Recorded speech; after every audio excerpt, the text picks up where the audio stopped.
You should be good to go.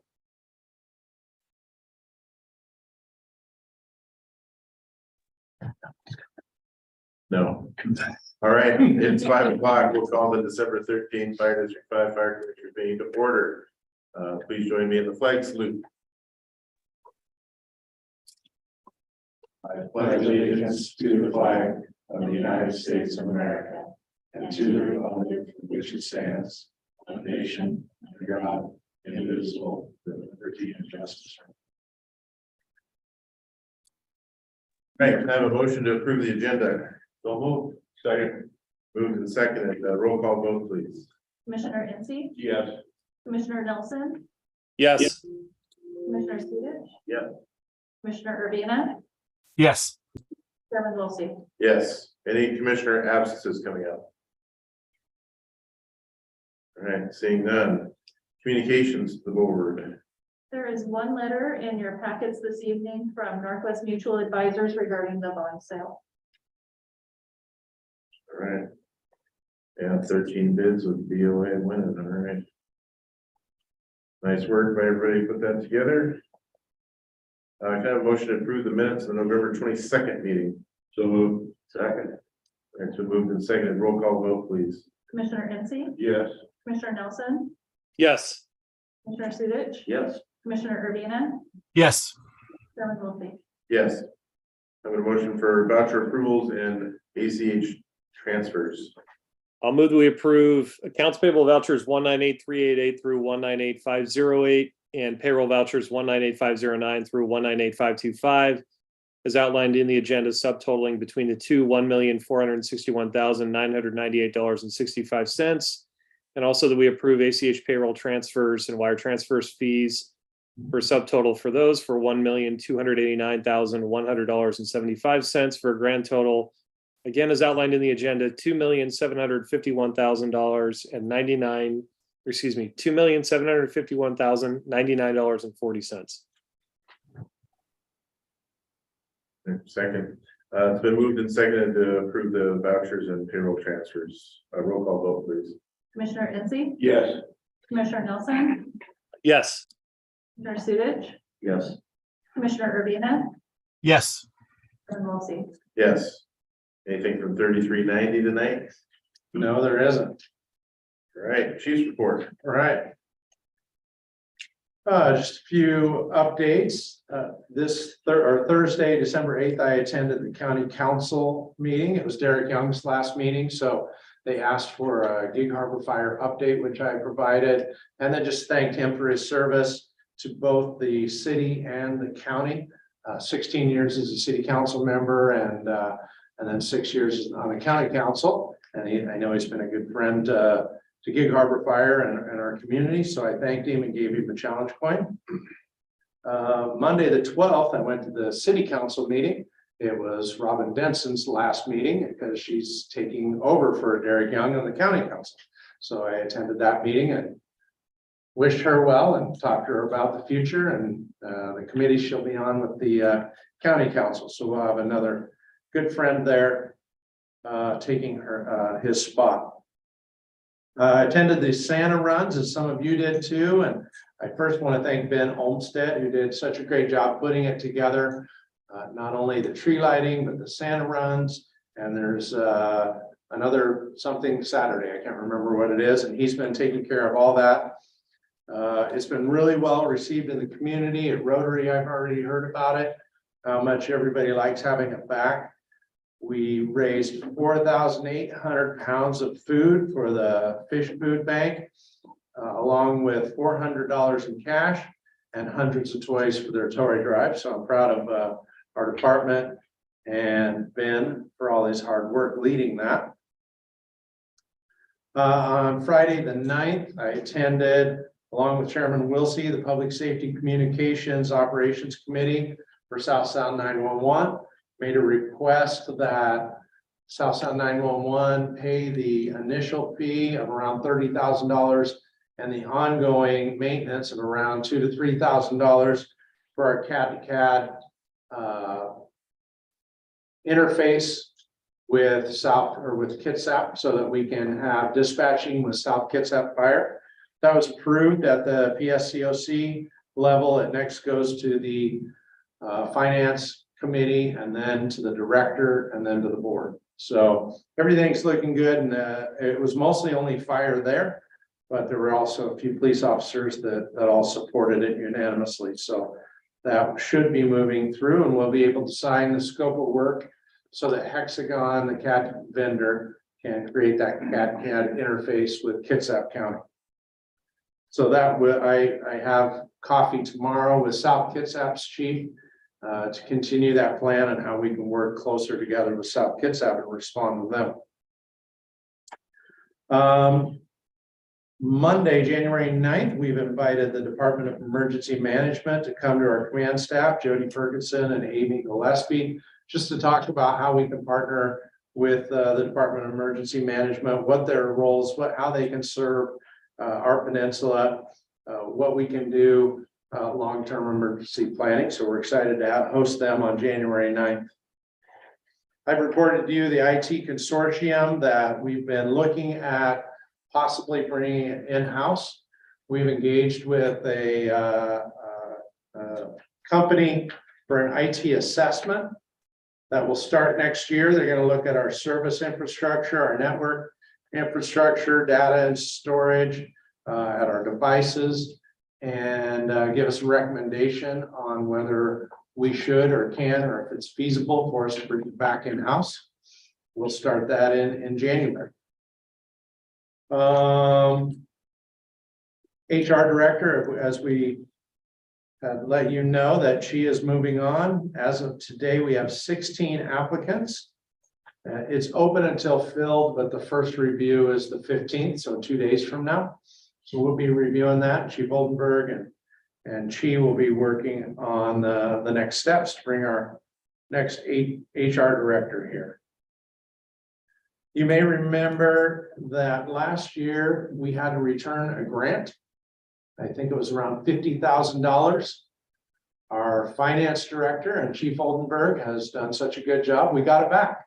They reapplied for it, and the grant that we had to turn back was refunded back to us. So I'm proud of them and Crystal and Chief Oldenburg for the work they did to return that grant to us. So a little bit about extra staffing because of third firefighter that we started this year on all of our engines. Because of the 4th platoon, we've been working through what we do when we have extra staffing. We know we've made some decisions that if we have one extra firefighter, we're going to staff one of our water tenders at one of our staff stations, just because we have so few hydrants in our district. And we think that's the best place to get water to structure fires. If we have 3 people, we're going to be staffing engine 53 whenever we have 3 people. We were kind of going back and forth on what do we do with 2. I've made a commitment that we won't have two-person engine companies. It's not safe. So what we made a decision to do is when we have 2 people, we're going to staff our Type 6 Kodiak out at Fox Island with 2 people.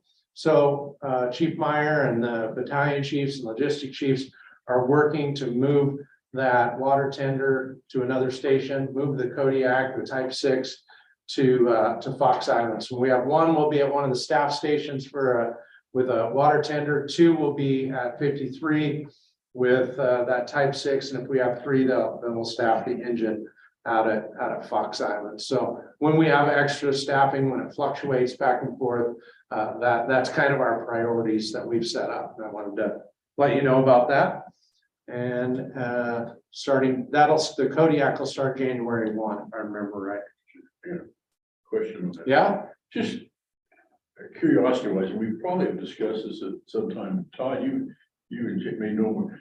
Have we ever had an issue in water delivery to a fire because of lack of fire hydrants that are out in the county, where we've had a desperate lack of water or shortage of water in fighting a fire or in the years? Yeah. During the time that I was a battalion chief, I remember there was a few times in my career as a battalion chief where we wanted to make an offensive fire attack. And we've gone in and made an offensive fire attack, and part of my algorithm is establishing a water supply. And when we don't have hydrants, that is a challenge. And so one of the things that we have relied on is tenders. And so there have been a few times in my career where we wanted to go inside of a structure to complete a primary search, but we ran out of water and we had to back people out and go defensive until we could get tenders at scene, or we could lay in a long supply. And so I would say about 40 to 50% of our fire district does not have hydrants. And so putting a tender on the road when we have extra staffing and staffing that greatly helps out with water supplied to a fire that helps support a primary search when we're in non-hydrated areas. Realize this would probably be a sore point with a few people, but we have three main water companies deliver out here. I think this Peninsula I do water now, and Washington. Is it Rainier still here, or did they get bought out by somebody? We got bought out by Washington. They got one, okay. Is ever been, I mean, I realize that because of how things are in the county, and where they would probably have to set a hydrant or do some things like that. Has there ever been discussion with these companies in regards to putting hydrants in certain areas, like, like the bigger housing developments that we have, at least in some of those areas? Usually it's tied to the code, and when new developments come in, or when somebody goes and does a remodel, depending on the code, you'll hear about fire points, and they will potentially require a fire hydrant when a development meets a certain level. And then also too, if you have an existing water system that doesn't have fire hydrants in the area, if the fire system can support it, the homeowner can request to put a fire hydrant in that. And I have done that when I built my house. There was I was served by Rainier Water, and they were able to put a fire hydrant in near my house, and which helped my neighborhood and improved our fire flow. But that's just a couple of examples. Usually it's tied into new development. Yep.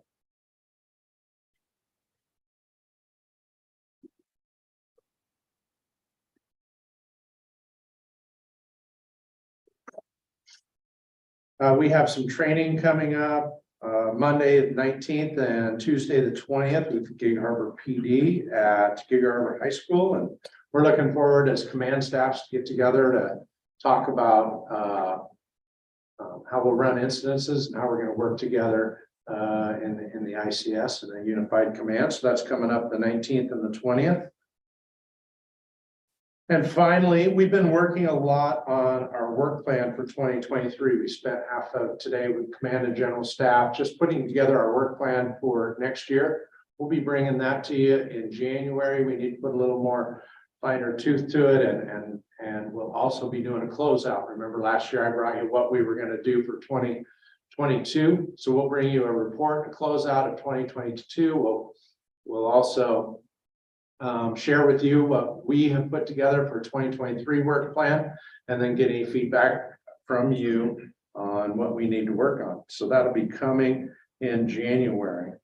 And then last but not least, with that closeout, I will also, it's also our time to do our performance evaluation. So we'll be working on that in January, and I'll work with the chairman to do that. Did I miss anything? The three of you? All right, I think that's a chief's report for today. All right, any standing committee reports tonight? I think everybody met. All right, nothing for chairman's report tonight. 2022 bond update. Start with Chief Oldenburg. Yeah, thank you, Chief.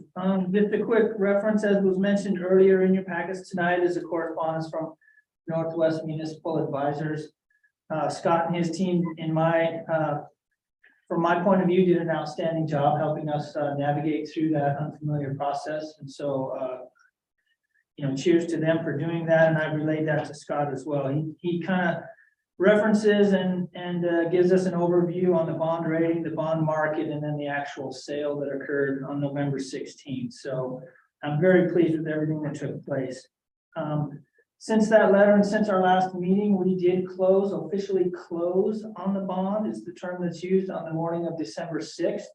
So a number of us got on a phone call all across the United States, and all the banks were on that line, and everybody confirmed who we were and provided their credentials. And then at 8:45, they wired us $49,700,000. And Pierce County said, I got $49,700,000 in the account, we're good to go. So we do have our money, it is at our treasurer. And so we're now entering into a new phase of the bond project, where we have moved from the vote and closing the bond to we have the proceeds now. And Chief Johnson, I think, will give you an update on the steps moving forward, but thank you to everybody who's participated in that process up to this point. So, Chief Johnson. Perfect, thank you. So just a quick update on kind of where we're at since the summer, moving through the sale of the bond and getting the funds. We've constantly been working on updating our plans for both the training tower and the support building. The training tower, pretty much the same design that we've had with a little changes. The support building more so in the fact that it was designed originally roughly 12-13 years ago. We've increased office space, taken away a few things, put in a few more classrooms for what we need. This week, we are actually having the kickoff meeting for the remodel station 53 and 57. And we've applied for a customer information meeting with Pierce County, which will get a lot of questions answered from the county and kind of letting them know that the project's coming as we prepare for the submittal of the construction documents to Pierce County for approval. That's my brief update. Any questions from, yes, sir? We're putting money back into 53 and 57. They're the newest remodel stations here, what, 5, 6, 7 years ago, whatever it was. 10, Has it been that long? 2012. 10 years ago. Where the other stations, and I realize 58 and 59 are on the launch pad, so to speak. What about 52 and 56? Especially 52, their proximity to an airport. Why aren't we putting some money into that station specifically? So as we went through the capital facilities plan, some of those things were brought up in the plan of adding and doing some changes to those stations.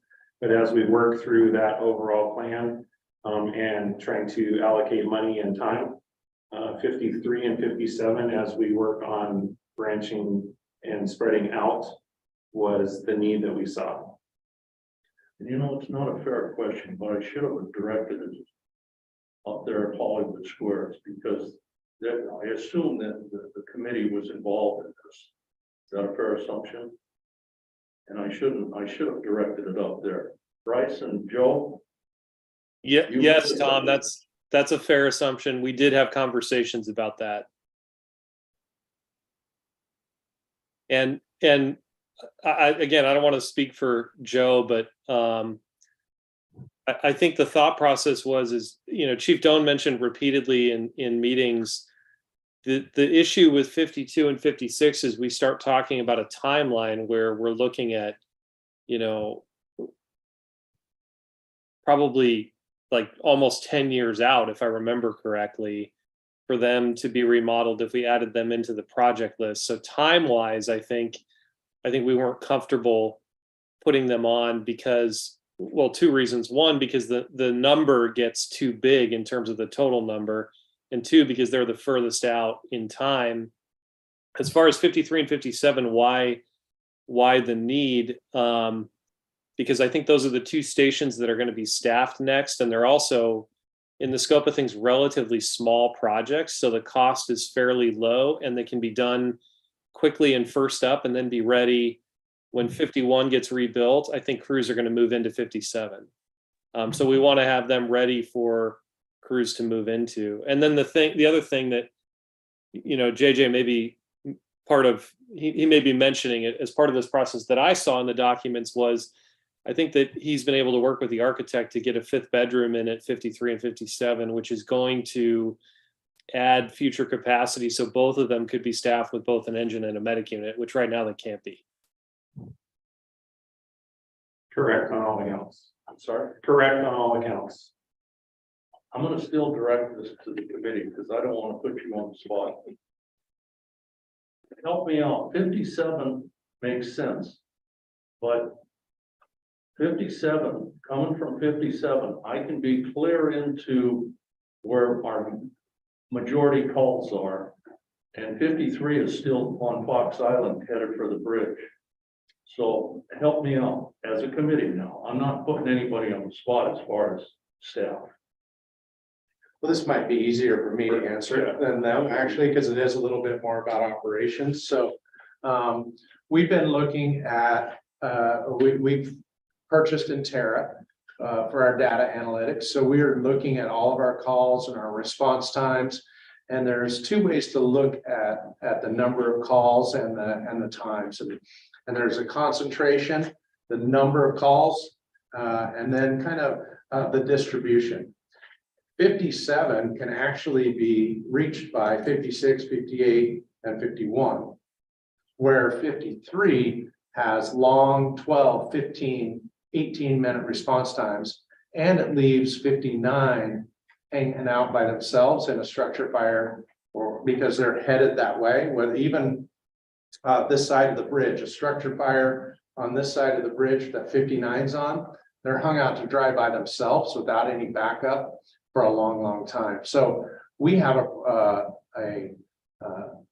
problem in response times out in Fox Island and in that southern area of 59's district to get a second-in engine. So we are leaning towards staffing more at Fox Island than 57. At the end of the day, this is just for when we have extra staffing right now. When and if we can in the future have more staffing, we'll bring that here to have a larger discussion on whether we staff 57 or 53 next full time. If you were to ask me as the fire chief today, I would say 53. But at the end of the day, we need to, we're not there yet. We don't have the people to staff at full time. And my reasoning is, we look at our entire district and we look at each district and say, how many times is 51 first in to 51? And I don't remember the percentage, maybe one of you two do. It's a really high percentage, meaning we don't have stacked calls. What would happen in my previous life, probably Chief Wilsey's, when you work at a really busy engine house, you're out and other engines are taking the calls in your district because you're out on calls a lot. We don't have those stacked calls here in Gig Harbor. We don't have that problem. So engine 51 is first into engine 51's district. It was a high 80% of the time, if I remember right. Maybe you guys don't remember. And really our entire fire district, we do really well on first in engine is the first in their areas. If 51 and 56 or 58 was having a low rate, they were only getting there 50% of the time, then we would look at another resource, either a 51 or maybe 57 to be that second in. But we don't have that problem here in Gig Harbor today. Growth may change that someday. What we really have is long response times out in the southern end of our district and at Fox Island, 12, 15 minutes. And that's unsafe for that community and for engine 59 to be all by themselves out there fighting fire or sitting on the front porch waiting for the next engine. So that's our reasoning right now for 53 over 57, but we'll continue to have that discussion. So the end product is going to be whatever the data shows. Yeah, it's 4 or 5 buckets. There's data, and we're going to look at both responses and response times, both. There's the number of calls, that's important. but it's also important to look at the length of time. To get second in units is important. But yeah. Thank you. Mhm. All right, anything more on the bond update? You good? Good, all right. Any old business? I just wanted to bring up again, thank you for everybody that's online, although I can't see exactly who is all participating on this screen, but hopefully this option is working and the folks can hear just fine. So I can bring it up, so we got, yeah, Chief yeah, Carl. Carl's out there, all right. So hopefully you guys can hear us just fine and you'll be able to communicate with us. And you always have the option of coming in, so. All right, on to new business, resolution 2022-17, canceling and reissuing warrants. Crystal. Hello. Okay, so for tonight you have resolution 2217. It is an action to cancel warrants that are over a year old. This is required by the revised code of Washington. You'll see a series of checks here at the first piece. This is from our advanced travel fund. That's why it has check numbers instead of warrants. The following list are issued from Pierce County as our treasurer under the warrants. This action is only to cancel the associated warrants. It is not to reissue them. Reissue will go through our normal voucher approval process and included in your packet. So on the number 2's list towards the bottom of the page, you will find that there are a series of warrants that are included. Those are included in tonight's packet that you previously approved earlier tonight. The other list will be included in a future meeting. So this is just action in order to officially cancel the warrants with Pierce County. All right, any questions regarding resolution 22-17? Hearing none, we have a motion to approve. So moved. Second. All right, it's been moved and seconded. Roll call vote, please. Commissioner Incy, Yes. Commissioner Nelson, Yes. Sudich, Yes. Commissioner Urbina, yes, Kevin Wilson. Yes. All right, 2023 general levy lift. As you know, this year will be, or next year will be year 6 of 6 of our fire general levy. And we need to start having discussions on what we're going to do. And if we should go back out for a levy lid lift and when. Not asking for any action tonight. So I wanted to let you know where we're at and what we're doing. Liz Loomis had helped us through the bond and the levy. At this time, we haven't re-signed with her. We're looking at some other companies. They're going to give us some proposals and we'll be making some decisions in January if we should use another company, whether we should use Liz Loomis, whether we can do it ourselves. And we'll be doing that in January. But we do need to start having some discussions and thoughts. We need our fire general levy lid lift. I would hope and think, but again, it's your decision on what, when, and how much we go out to. If I were to give my recommendations today, I think August is good time frame. That it's either August or November, and I think August would be a better date. There's also the backup if it weren't to pass, we could go back out in November because it's needed. If we don't pass this or don't have it, then we'll be reducing service, not increasing service. We won't be talking about Fox Island or 53 or 57. So I just wanted to start the discussion and the thoughts because we will have to make a decision pretty soon on when, how much, and what date we should go out for the levy lid lift. I know the school district is planning a couple of levies in 23, I think it was a safety, security, and IT stuff. And I think there's another one in there both. I think they're gonna do theirs in February. March, yep. In March, okay. Yep. So, Chief, I don't know if you're looking for conversation from all of us. I think August makes a great deal of sense for the reasons you described. I also think that, we have quite a bit of needs, both in terms of things like apparatus that need to be replaced that are paid for by that levy, but also, we need to come up with a plan and an idea of how that funding could enhance service, meaning staff currently unstaffed stations. So I think historically we haven't had a problem going back to $1.50, and I'd encourage us to think about doing that. And even at that level, even with the new bond funding, we still would have a lower rate than, for example, West Pierce, or I think even Keep Peninsula.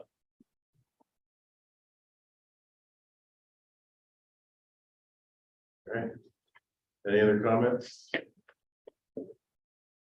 I also agree August would probably be the best. It gives us a good shot, and then we also can do the redo in November if we need to, so hopefully we won't. All right, anybody else? All right, Rice Fergus Miller, architectural contracts. Chief Johnson. Yes, sir. So in the packets was provided an addendum to the training facility and sport building, training tower and sport building contract. We had initially signed a contract, smaller one, earlier this year to just kind of cover some of the costs to revitalize, start that process, waiting for the bond to pass so that we didn't get into a contract if the bond did not pass. This is an amendment to it.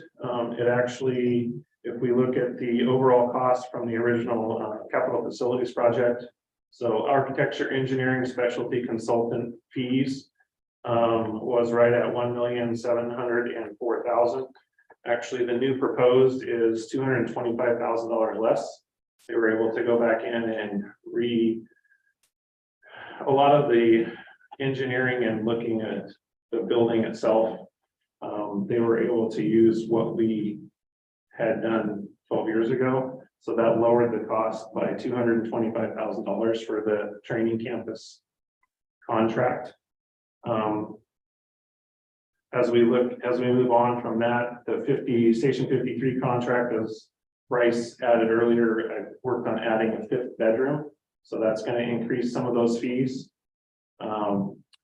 As well as both of those projects, 53 and 57.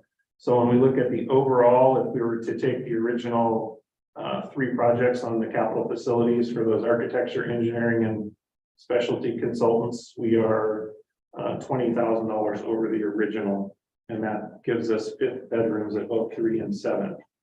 Those contracts cover the design or the design revitalization of the training center. Works us through construction documents, procurement, the construction phase, some project management, and then all the supplemental services from all the other specialty contractor consultants. So just looking for approval of the amended contract for the training center, and then the contract for Station 53 as well as 57. Yes, sir.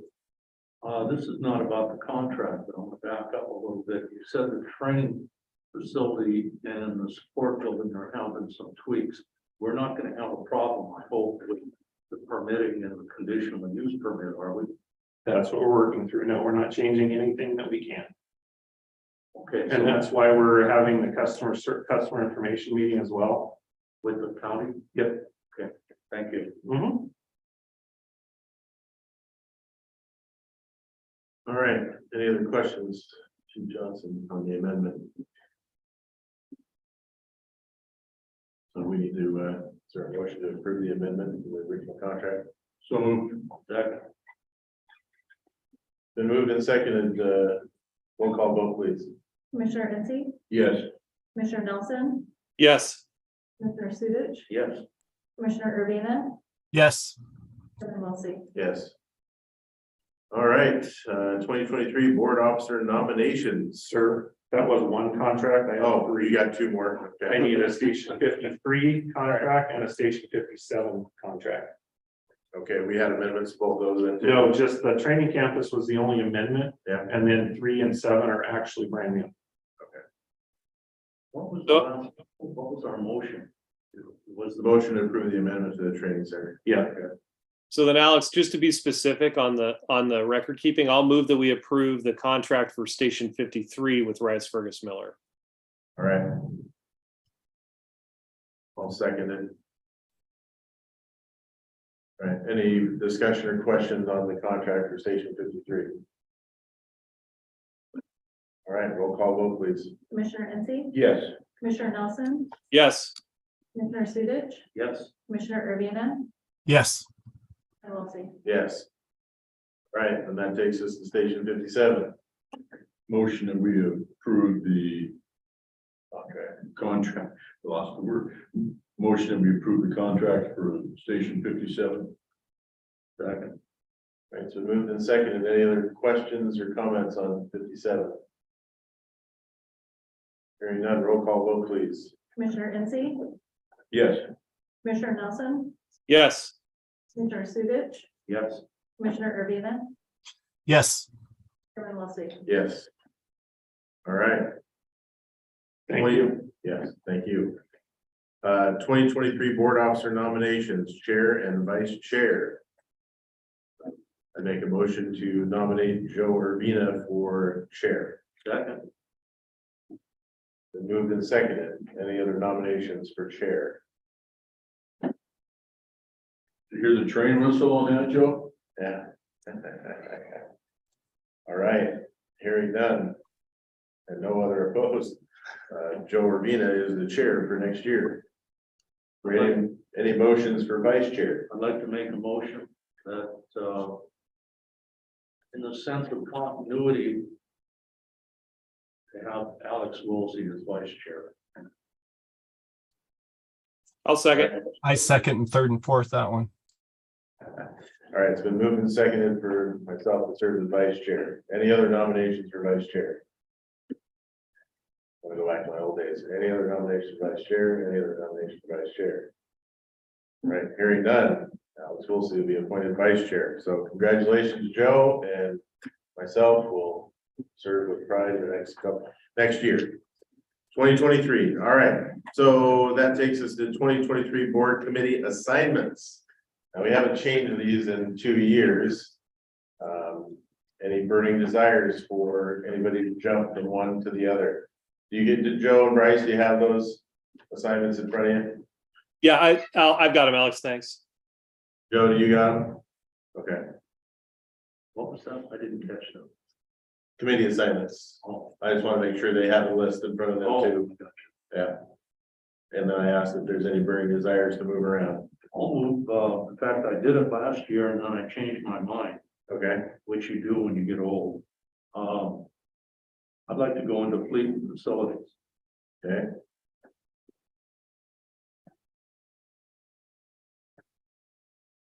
Do you want to, Tom, do you want to just swap with me and I'll take policy and procedure? That'll work.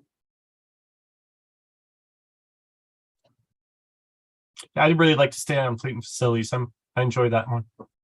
Okay.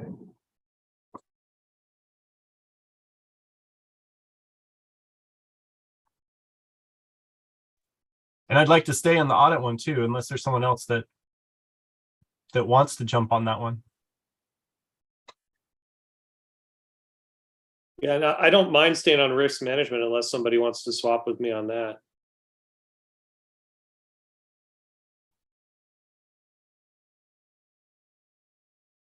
No, Kevin, anything?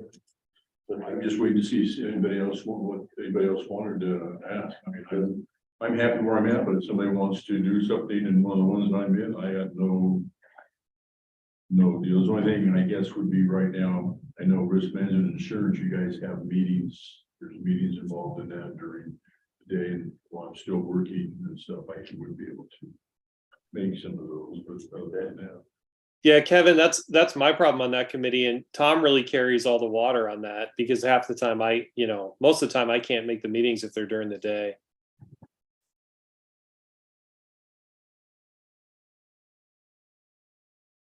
All right, Joe, any changes you want? No? I'm good on both of mine. Okay. I think that's it. So we're just gonna switch out Bryce and Tom between policy and procedure and fleet facilities. Leave everything else the same. All right. Takes us to open public comment. Anybody wishing to address the board, please state your name for the record. You'll have 3 minutes. Is there anybody out there?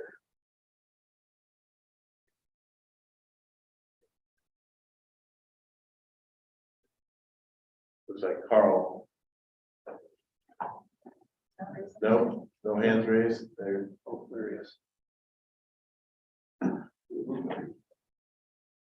What's that like? That's a canceled mic. No, he didn't raise his hand. I think his mouse was just hovering over him. It was allowed to talk. But Carl, do you have anything tonight? If so, unmute yourself. Nothing, thank you. All right, thank you, Carl. All right, seeing here nobody, we'll move on to good of the order. Fish Foods Bank Toy Drive. Sounds like we're in need of donations for 13 to 17-year-old boys and girls. It's not us. This is for the Fish Food Bank. They're doing a toy drive, and I think they expressed interest to us and that they're in need of donations for 13 to 17-year-old boys and girls. So if you guys are out there able to make any donations to those folks, please do so. They would appreciate it. Any other special interests or upcoming events? Alex, I got one quick thing for good of the order. Chief Doan mentioned it in the beginning, but it was great to take part in the Santa runs. And I just want to, again, I mean, there's tons of people involved in it. There's tons of people that volunteer, but Ben Olmsted's the one that kind of takes charge and puts it all together. So, you know, I'll single him out and just commend him for all the work that he put in. And by the end of the day on Friday, I mean, the trailer he had was basically filled with non-perishable food and toys and that kind of thing. So it was a lot of donations that went to Fish Food Bank, and everybody did a really good job. Thanks, Bryce, and yeah, thank you to Stanton Command. Did a great job this year from the sound of it. So thank you for everybody that helped out. Any other special interest upcoming events need to be addressed?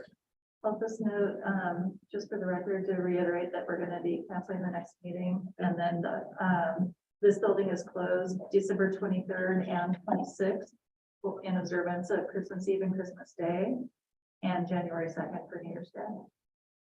All right, so those that online that didn't hear, of course, our next meeting was canceled, so the December 27th regular meeting of Fire District 5 Commissioners has been canceled. And then fire headquarters will be closed 23rd and 26th of December, and also January 2nd in lieu of holidays. So happy holidays, everybody. Our next regular meeting will be Tuesday, January 10th at 5 p.m. This meeting is adjourned. Good night, everybody. Right.